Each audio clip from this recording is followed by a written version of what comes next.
અને સુરતમાં કામરેજ ભાટિયા ટોલનાકાથી મુક્તિ આપવા કોંગ્રેસની માંગ. કોંગ્રેસ નેતા દર્શન નાયકે કલેક્ટરને ટોલમાંથી મુક્તિ આપવા માટે રજૂઆત કરી.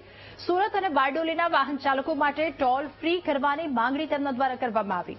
કામરેજના ખોલવડમાં મુંબઈ નેશનલ હાઈવે પર રિપેરિંગ કામગીરી ચાલુ છે અને આ સમારકામને લઈ વાહનોને કીમથી એના એક્સપ્રેસ હાઈવે પર ડાયવર્ટ કરવામાં આવ્યા.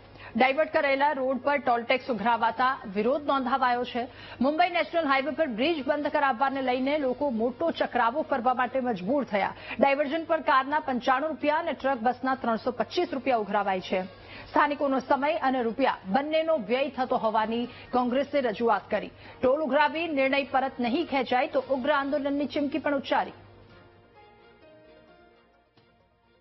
સુરતનો વાહન ચાલક જ્યારે સુરતથી ભરૂચ કામ માટે જતો હોય તો 84 ટોલ નાકા ઉપર ભરૂચથી જ્યારે સુરત પરત ફરતો હોય ત્યારે આ ડાયવર્ઝનના કારણે કીમ ટોલ નાકા ઉપર ટોલ લેવામાં આવે છે અને એ પલસાણાથી ભાટિયા થઈ સુરત આવે તો ભાટિયા ટોલ નાકા પર પણ આ રીતે ટોલ લેવામાં આવે છે. કે નેશનલ હાઈવે ઓથોરિટી દ્વારા ફક્ત 12 કિલોમીટર સુધીનો કીમથી પલસાણા સુધીનો એની પર ટોલ લેવામાં આવે છે. આ અનુસંધાનમાં તાત્કાલિક અસરથી GJ5 અને GJ19 ને ટોલ મુક્તિ મળે એ માટેની માન્ય કલેક્ટરને રજૂઆત કરી.